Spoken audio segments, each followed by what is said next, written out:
এটা হচ্ছে স্টোমাকের ভিসেরা।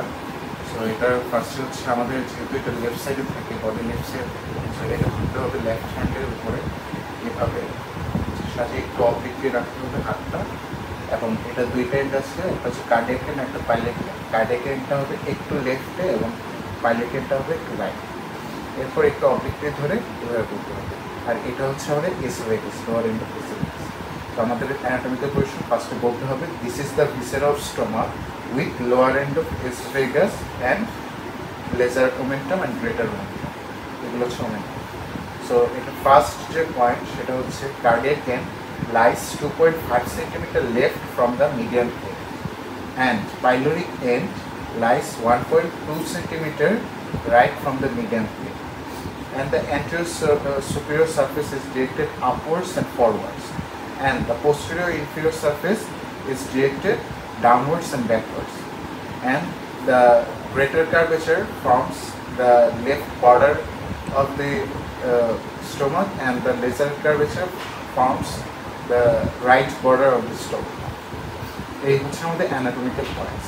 এবার হচ্ছে আমাদের প্রেজেন্টিং পার্টস দেখাতে হবে।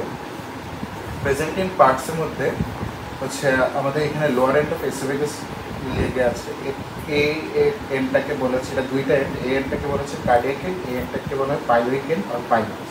এই কার্ডিয়াক এন্ডে একটা স্ফিংটার থাকে, এই স্ফিংটারটাকে বলা হচ্ছে ফিজিওলজিক্যাল স্ফিংটার, এবং পাইলোরিক এন্ডে হচ্ছে একটা অ্যানাটমিক্যাল স্ফিংটার থাকে। ফিজিওলজিক্যাল স্ফিংটার কেন বলেছে? এটা হচ্ছে ভমিটিং এর সময় এটা হচ্ছে খাবারটা অপোজিট দিকে ডিরেকশন হয়ে এসোফেগাস দিয়ে বের হয়ে যেত, কারণ ফিজিওলজিক্যাল স্ফিংটার থাকার ফলে কি খাবারটা ব্যাকওয়ার্ড ডিরেকশন আসতে পারে, এই ক্ষেত্রে হচ্ছে ফিজিওলজিক্যাল স্ফিংটার। আর অ্যানাটমিক্যাল স্ফিংটারটা হচ্ছে এই যে এই সাইডটা হচ্ছে একদম মোটা এবং ঠিক দেখা যাচ্ছে কিছু মাসকুলার ব্যান্ডের কারণে, যার ফলে খাবারটা যখন স্টোমাক থেকে যখন অন্য জায়গায় যাবে, স্মল ইন্টেস্টাইনে যাবে, তখন এটার ব্যাকওয়ার্ডস আসতে পারবে না এই স্ফিংটারের কারণে, এই জন্য এটার নামকরণ করা হয়েছে স্ফিংটার। এই গেল হচ্ছে দুইটা এন্ড। এরপরে হচ্ছে আমি যদি সারফেস বলি, অ্যানাটমিক্যাল কোয়েশনের সময় বলেছিলাম যে anterior superior surface and posterior inferior surface.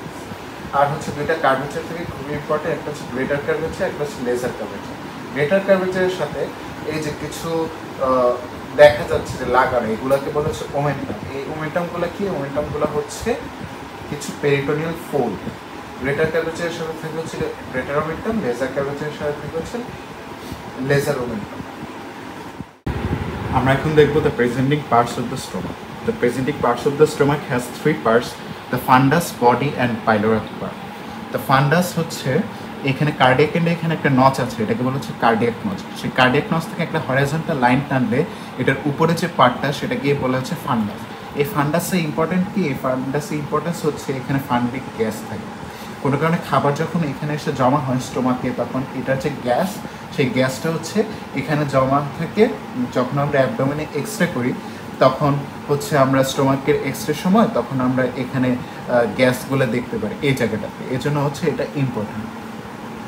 এরপর হচ্ছে body and pilot part. So আমরা যাবো হচ্ছে এবার লেজার কার্ভেচার। লেজার কার্ভেচারের মোস্ট ডিপেন্ডেন্ট পার্ট, লেজার কার্ভেচারের মোস্ট ডিপেন্ডেন্ট পার্ট, স্টোমাকটা তো একটু অ্যাঙ্গুলার থাকে, এই মোস্ট যে ডিপেন্ডেন্ট পার্ট, এই যে মোস্ট ডিপেন্ডেন্ট পার্ট, এই পার্টটাকে বলা হচ্ছে অ্যাঙ্গুলার নচ। তো এই মোস্ট ডিপেন্ডেন্ট পার্ট থেকে গ্রেটার কার্ভেচারের মোস্ট বালজিং পয়েন্ট, যেটার নাম হচ্ছে ইনসিসুরা অ্যাঙ্গুলারিস। এই ইনসিসুরা অ্যাঙ্গুলারিস এর মধ্যে একটা অবলিক লাইন যায়। সো এই অবলিক লাইন দিয়ে হচ্ছে আমাদের বডি এবং পাইলট পার্ট হচ্ছে আলাদা হবে। তো এইগুলো হচ্ছে অ্যাঙ্গুলার নচ থেকে ইনসিসুরা অ্যাঙ্গুলারিস পর্যন্ত একটা অবলিক লাইন দিয়ে বডি এবং পাইলট পার্ট আলাদা। আবার পাইলট পার্টের টোটাল লেন্থ হচ্ছে 10 সেন্টিমিটার। 10 সেন্টিমিটারের মধ্যে আবার দুইটা পার্ট আছে, একটা হচ্ছে পাইলট অ্যান্ট্রাম আর একটা হচ্ছে পাইলট ক্যানাল।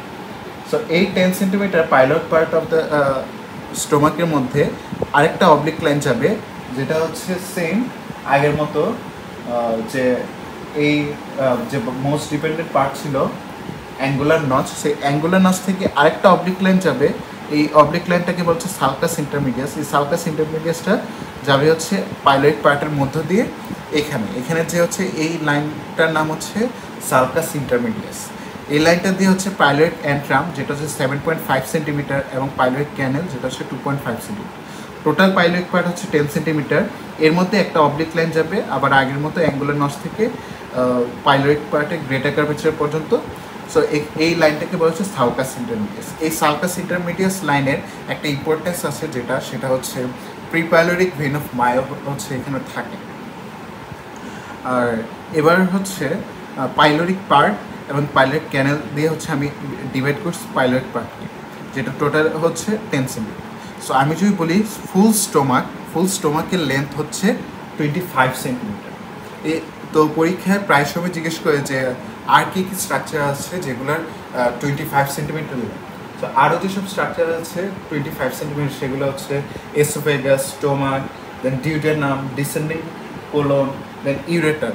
সো এগুলো সব হচ্ছে 25 সেন্টিমিটার। এবার স্টোমাকের হচ্ছে ইন্টারনাল স্ট্রাকচারের ক্ষেত্রে আমরা যদি বলি, তাহলে আমাদের যেটা লাগবে যে স্টোমাকের কিছু রিলেশন আছে, এটাকে বলা হচ্ছে posterior relation of the stomach or stomach bed বলে। মানে স্টোমাকটা যেখানে আমাদের বডিতে যে জায়গায় হচ্ছে শুয়ে থাকে বা যে জায়গায় থাকে, এটার পিছনে অনেকগুলো রিলেশন আছে। সেই রিলেশনগুলোকে বলা হচ্ছে posterior relation of the stomach. তো এই রিলেশনটা লাগবে, পরীক্ষা সচরাচর জিজ্ঞেস করে। সেটা প্রথমটা হচ্ছে left crus of the diaphragm, then anterior surface of the left suprarenal gland. এটার পিছনে পোস্টেরিয়র সারফেসের পিছনে left crus of the diaphragm, anterior surface of the left suprarenal gland, then anterior surface of the left kidney, then tortuous splenic artery থাকে। এছাড়া থাকে হচ্ছে sometimes স্প্লিন থাকতে পারে, অ্যান্ড ট্রান্সভার্স মেসোকোলন থাকে, এবং anterior surface of the pancreas থাকে। এছাড়া থাকে হচ্ছে লেফট কোলিক ফ্লেক্সার থেকে, এই জায়গায় হচ্ছে লেফট কোলিক ফ্লেক্সার থাকে। সো এইগুলো হচ্ছে আমাদের স্টোমাকের পোস্টেরিয়র রিলেশন। স্টোমাক থেকে হচ্ছে ভিসেরা থেকে তেমন আর কিছু কোয়েশ্চেন করে না। এছাড়া হচ্ছে স্টোমাকের মিউকাস মেমব্রেন, যেটা মানে হিস্টোলজি, সেটা জিজ্ঞেস করতে পারে। ফ্রম ইনওয়ার্ডস টু আউটওয়ার্ডস হচ্ছে মিউকাস মেমব্রেন থাকে, এবং মিউকাস মেমব্রেনের মধ্যে হচ্ছে কিছু রোগী থাকে যখন আমাদের নর্মালি লংগিটিউডিনাল থাকে ভিতরের লেয়ারে, বাট যখন খাবার ফুল থাকে তখন হচ্ছে লংগিটিউডিনাল থাকে, আঁকাবাঁকা হয়ে যায়। অ্যান্ড যে মিউকাস মেমব্রেন, এটা লাইনিং এপিথেলিয়ামটা লাগবে, সেটা হচ্ছে সিম্পল কলামনার লাইনিং এপিথেলিয়াম। আর সাবমিউকাসা থাকে, মাস্কুলারিস মিউকাসা থাকে, সেরোসা থাকে। সেরোসার মধ্যে আবার মাস্কুলারিস মিউকাসার মধ্যে আবার 3 ধরনের মাসেল থাকে, ইনার অবলিক, মিডল সার্কুলার এবং আউটার লংজিটিউড। এই গেল হচ্ছে আমাদের স্টোমাকের ফুল ভাইবা অ্যান্ড ভিসা থেকে যেসব কোশ্চেন ধরতে পারে এইগুলি। ধন্যবাদ।